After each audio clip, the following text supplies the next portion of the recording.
Hey, Scott here, and welcome back to my very humble garage gym. So in a previous video I demonstrated how to throw a straight punch, and in this video we're going to cover the vertical punch.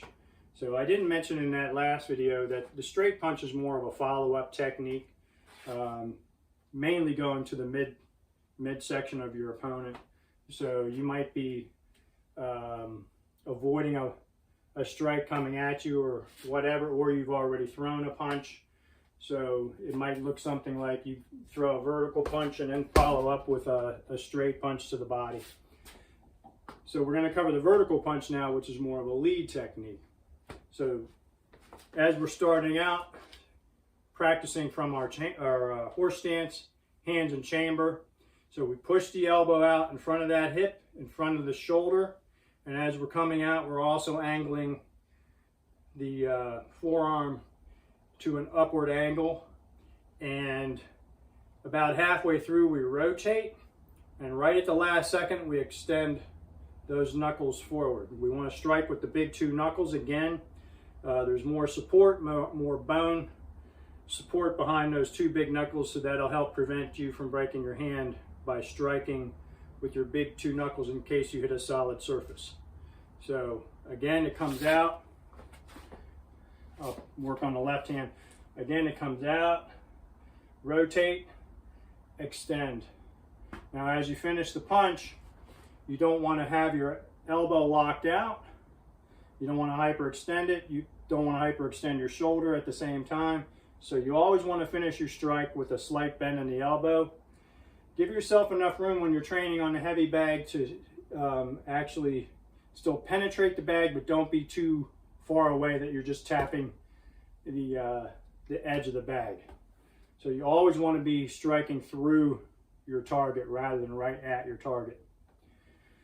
Last but not least, and I didn't mention this in the straight punch video, so go ahead and watch that, but you don't want to have your fist clenched tightly through the whole movement. You want to have the fist form but nice and relaxed, and then you tighten it up right at the end. If you're clenched too hard, that puts too much tension in your forearm, your arm, and your shoulder, and that will slow you down. So you want to be nice and relaxed, and then tighten that fist right at the end, and then you'll get the speed behind that punch. So when you're training on a heavy bag, again, line your shoulder up with the center of the bag. Give yourself proper spacing so that you're going to penetrate into the bag and strike the center of the bag. Again, big two knuckles. So you want to kind of practice that as well, extending those two knuckles forward. Nice and slow. And then pick up the speed once you get comfortable throwing the technique. So again, this is the vertical punch is more of a lead technique. You can throw it off the lead side, kind of as a jab.